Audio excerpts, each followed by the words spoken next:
Good evening everyone, कैसे हैं आप सब लोग। मेरा नाम है राहुल और मैं दूंगा आपको सीडीपी का प्रैक्टिस सेट प्लस इसमें होंगे मैथ के क्वेश्चंस।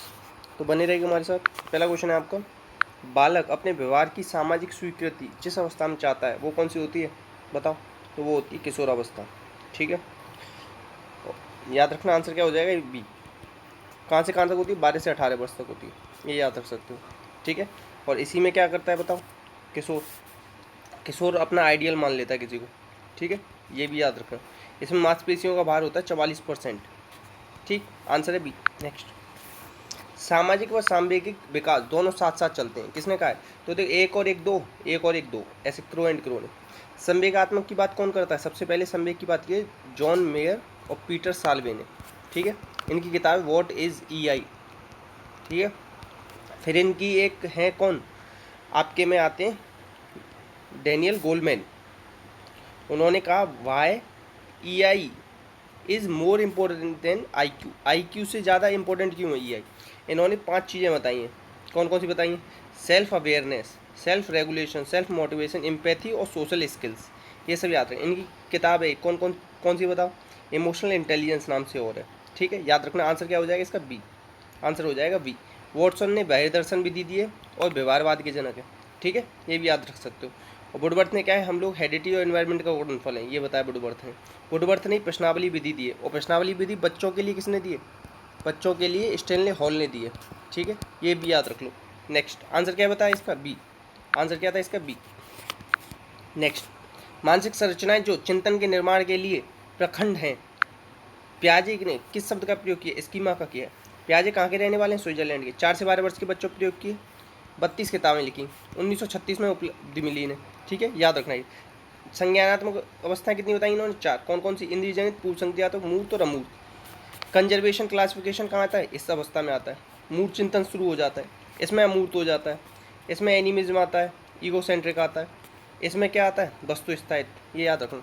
हेट्रोनॉमी ऑटोनॉमी 2 स्टेज बताई इन्होंने नैतिक विकास की। ठीक है, ये भी याद रखना। Moral judgement of child, child conception of physical world, ये किताब है इनकी। ठीक है, आंसर क्या है इसका, सी। नेक्स्ट, अविक्रमित अधिगम प्रक्रिया में व्यक्तिगत भिन्नता को ध्यान में रखा जाता है। इस पुष्टि इस बात से होती है, क्या होती है बताओ। तो बच्चा अपनी गति से सीखता है, बच्चा अपनी गति से सीखता है। किसने दिया था ये अविक्रमित अधिगम, ये स्किनर का है। स्किनर ने 1938 में प्रयोग किया था, किस पे, चूहों और कबूतर पे। ठीक है, याद रखना ये चीज़। स्किनर ने चैनिंग शेपिंग का कॉन्सेप्ट भी दिया है, प्रोग्राम लर्निंग, ऑपरेंट कंडीशनिंग। ठीक है, ये भी दिया है। ठीक है, इंस्ट्रूमेंटल कंडीशनिंग भी दिया है। और इनकी ये किताब है behaviour of organism beyond freedom and dignity, ये भी है, ये भी याद रख सकते हो। ठीक है, इन्हें और क्या कहते हैं, आर एस सिद्धांत भी इन्होंने दिया। ठीक है, याद रखना। तो आंसर क्या हो जाएगा इसका, ए।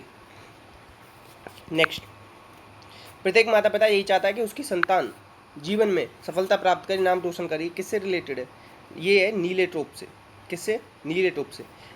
और ये लाल होता है संवेग से रिलेटेड, किससे, संवेग से रिलेटेड, याद रख। हरा किससे रिलेटेड होता है, सृजनात्मकता से, सृजनात्मकता से। 3 टोप याद रख लो बस। ठीक है, हरा, लाल और नीला। आंसर क्या है, डी। नेक्स्ट, और टोप किसने दिए थे बताओ, ये टोप किसने दिए थे, आप में से किसी को पता हो तो, नीला, काला। ठीक है, अब देखो, सैनिक, पुलिस के अधिकारी, अग्निशमन के कर्मचारी कभी कभी स्वयं को जोखिम में डालकर दूसरों की रक्षा करते हैं, तो आत्मसिद्धि वाली स्टेज में होते हैं। किसने दिए, मैस्लो ने दिए। क्या है, मोटिवेशन ऑफ नीड्स हैं, 2 प्रकार की हैं। एक तो होती है जन्मजात और एक क्या होती है, अर्जित। ठीक है, याद रखना। 3 तो लोअर लेवल की नीड है इनके में, 2 अपर लेवल की हैं। ठीक है, शरीर की आवश्यकता, समाज की, सम्मान की।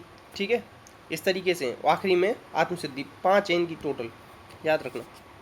आंसर क्या है इसका, डी। नेक्स्ट है इसमें, कुंठा, द्वंद आदि किस प्रकार के दबाव के अंतर्गत आते हैं, तो ये सब क्या है, मनोवैज्ञानिक। कैसे, मनोवैज्ञानिक दबाव। आंसर है ए, याद रखना। नेक्स्ट, अधिगम निर्योग्यता की क्या कारण, लर्निंग डिसेबिलिटी की सबसे पहली बात किसने की, सैमुअल किर्क ने, याद रखना। तो इन्होंने इसका क्या क्या है, ये है क्या, अधिगम निर्योग्यता का हो जाएगा अशांत विध्वंसक, नहीं, अवधान नहीं, ये होगा भागने की प्रवृत्ति। आंसर है ए। आपको कुछ समझ में नहीं आएगा तो फिर भागोगे ही ना। नेक्स्ट, एनसीएफ 2005, ये कौन सा एनसीएफ था, चौथा एनसीएफ था। रविन्द्रनाथ टैगोर के निबंध सभ्यता एंड प्रगति पर आधारित है। 21 फोकस पॉइंट थे इसमें, फियर्ड पे बेस्ड है। कौन कौन सा fear, flexibility, external world, all round development, और आर से remove road learning, democratic environment. तो इसे क्या कहते हैं, समावेशी कहते हैं। ठीक है, याद रखना है। और ये गीता बुक्कल एक कमेटी इसी से रिलेटेड है, ये भी याद रखना।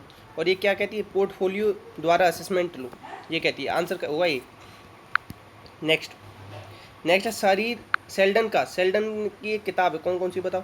सेल्डन की किताब है फिजिक्स एंड करेक्टर। कौन सी है, फिजिक्स एंड करेक्ट, नहीं फिजिक्स एंड करेक्टर नहीं है, छोड़ दो इसे, किताब छोड़ दो।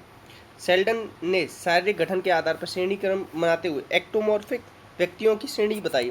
देखो 3 बताए इन्होंने, एक्टोमॉर्फिक, मीजोमॉर्फिक, एक बताया कौन सा इन्होंने, एंडोमॉर्फिक। देखो सबसे पहले बताता हूँ मैं एंडोमॉर्फिक। एंडोमॉर्फिक का क्या है बताओ, इनका 7-1-1, एंडोमॉर्फिक का है 7-1-1। एक्टोमॉर्फिक का क्या है बताओ, एक्टोमॉर्फिक का इनका 1-1-7, क्या है 1-1-7, तो आंसर हो जाएगा आपका सी। अब मीजोमॉर्फिक का क्या होता है, ये 1-7-1, और ये जो 4-4-4 है ना, ये आइडियल स्केल है, ये पूछा जा रहा है, याद रख लेना, आंसर है सी। आंसर क्या है, सी। नेक्स्ट, अब देखो कक्षा शिक्षण में अधिगम को किस रूप में पहचाना जाता है, तो ये क्या है बताओ, राजनीतिक नहीं, व्यवहार परिवर्तन के रूप में। क्या होता है, व्यवहार परिवर्तन। हम अधिगम से क्या करते हैं, व्यवहार में ही तो परिवर्तन करते हैं। आंसर है सी। नेक्स्ट, किशोरावस्था में बच्चे किस प्रकार की समस्या का सामना करते हैं, तो शारीरिक और मानसिक परिवर्तन दोनों का करते हैं। आंसर है ए। नेक्स्ट है, एक व्यक्ति नई मोटरसाइकिल खरीदना चाहता है किंतु उसका मासिक भुगतान नहीं करना चाहता। यहाँ तो हो गया पॉजिटिव, यहाँ हो गया नेगेटिव, तो ये हो गया क्या, उपागम परिहार। आंसर है सी। नेक्स्ट, ध्वनि की गति के अनुक्रम एवं उसकी संरचना को विनियमित करने के नियमों, संदर्भों, भाषा के घटक अवयव क्या कहलाते हैं, ये कहते हैं ध्वनि उच्चारण विज्ञान। आंसर है सी। नेक्स्ट, अमूर्त वैज्ञानिक चिंतन के लिए क्षमता का विकास किस में होता है, तो ये होता है औपचारिक में। ये कहाँ से कहाँ तक होती है, 11 से 15 वर्ष, ये याद रखना। किसने दिए, प्याजे ने दिए स्टेज। आंसर क्या हो जाएगा इसका, बी। संवेदी क्या होती है, जन्म से 2। पूर्व संक्रियात्मक क्या होती है, 2 से 7, ये होती है 7 से 11। अब ये जो संवेदी पेशी है ना इसकी, ये 6 उपावस्था में भी डिवाइड है। आंसर क्या हो जाएगा इसका, बी। नेक्स्ट, अधिगम प्रतिफल का तात्पर्य क्या है, अधिगम प्रतिफल 2017 से रिलेटेड है, याद रखना, 2017 में आए थे। तो ये व्यवहार में होने वाले परिवर्तन, शिक्षण विधियों में नहीं, व्यवहार में होने वाले। आंसर है ये। नेक्स्ट, बुद्धि के बारे में कौन सा कथन सत्य नहीं है, नहीं पूछ रहा है, तो क्या है, बुद्धि क्या होती है बताओ। बुद्धि के बारे में कौन सा सत्य नहीं, स्थायी नहीं होती, स्थायी होती तो आदमी एक ही बार में पढ़ के बैठ जाता। अस्थायी, आज आपने सीखा कल भूल भी जाओगे, आज नहीं आता कल सीख भी लोगे, तो बुद्धि क्या है, अस्थायी। आंसर है डी। नेक्स्ट, विशिष्ट बालकों के अंतर्गत निम्न में से कौन सा बच्चा आता है, सभी प्रकार के बच्चे विशिष्ट होते हैं। आंसर है डी। नेक्स्ट, आरटी 2009 कब लागू हुआ, तो ये 1 अप्रैल 2010 से। अब राजस्थान और यूपी में बता दूं, ये 2011 में लागू हुआ है, याद रखना। ये तो सेंट्रल गवर्नमेंट ने लागू कर दिया था इतना। आरटी लागू करने वाला 135वां कंट्री है अपना, ये भी याद रखना। और बस। नेक्स्ट, सतत और व्यापक मूल्यांकन, CCE किसकी देन है, स्क्रीबेन लेके आए थे। व्यापक मूल्यांकन का तात्पर्य होता है शैक्षिक और सहशैक्षिक क्षेत्र का मूल्यांकन। आंसर है सी। ठीक है। नेक्स्ट, अच्छा CCE कब से चालू हुआ, 2009 से, ये भी याद रखना। नेक्स्ट, अधिक शैक्षिक विज्ञान में निम्न में से किसका भली प्रकार ध्यान रखना चाहिए, बताओ किसका रखो, छात्र की सक्रिय सहभागिता का रखो। आंसर है ए। नेक्स्ट, आंसर है क्या है, ए। आप कक्षा का अवधान केंद्रित कैसे कर सकते हैं, तो उसे उद्दीपक को परिवर्तन करो, इससे हो जाएगा। Answer D. अवधान मतलब क्या है, ध्यान केंद्रित कैसे कर सकते हैं। नेक्स्ट, अच्छा देखो एक चीज़ याद रखना, इसमें श्यामपट्ट दे रखा है ना, इसकी बात सबसे पहले विलियम जेम्स ने करी है। इसको हरा श्यामपट्ट होना चाहिए, उस पर हम पीली चौक से लिखेंगे, ऐसा कहा है NCERT ने, इसीलिए अब हर जगह आपको हरे श्यामपट्ट मिलते होंगे। ऊपर से नीचे की ओर साफ करते हैं इसे, सबसे पहले दिनांक लिखी जाती है इस पर। ये चीज़ें फैक्ट्स हैं, याद रख लेना, ठीक है। और बस इतना ही याद रखो, विलियम जेम्स ने दिया, ये याद जरूर रखना, हरा होता है, ये याद रखना। नेक्स्ट, अधिगम स्थानांतरण की योग्यता बढ़ाने के लिए इस अध्यापक को क्या नहीं करना चाहिए, तो रटने पे तो कोई भी जोर न दे। आंसर है बी। नेक्स्ट, जब कोई महिला पुरुष के समान तथा जानकारी संसाधित करती है, तो जेंडर स्कीमा थ्योरी किसने दी है, SL Ben. Gender cognitive theory किसने दी है, कोहलबर्ग। ठीक है, तो इसे कहते हैं क्रॉस लिंक प्रकार, ठीक है, याद रखना है। और कोहलबर्ग किससे रिलेटेड है, मोरल डेवलपमेंट से भी रिलेटेड है। पियाजे की उसको फॉलो किया था इन्होंने, लेवल बताए थे 3, स्टेज बताई थी 6, याद रखना है। इनकी किताब है मोरल डेवलपमेंट ऑफ चाइल्ड, ठीक है। कैरोल गिलिगन ने इन्हें क्रिटिसाइज किया था। आंसर है इसका बी। नेक्स्ट है, देखो प्रिंसिपल ऑफ साइकोलॉजी किसने लिखी है बताओ? विलियम जेम्स, ठीक है, याद रखना। और इन्होंने एक और किताब लिखी है टॉक टू टीचर्स। बुंट किससे रिलेटेड है? 1879 में लिप्जिग कार्ल मार्क्स विश्वविद्यालय जर्मनी में, वहाँ पे इन्होंने लैब खोली थी, इसीलिए मनोविज्ञान का जनक बुंट को कहते हैं। जॉन डीबी किससे रिलेटेड है?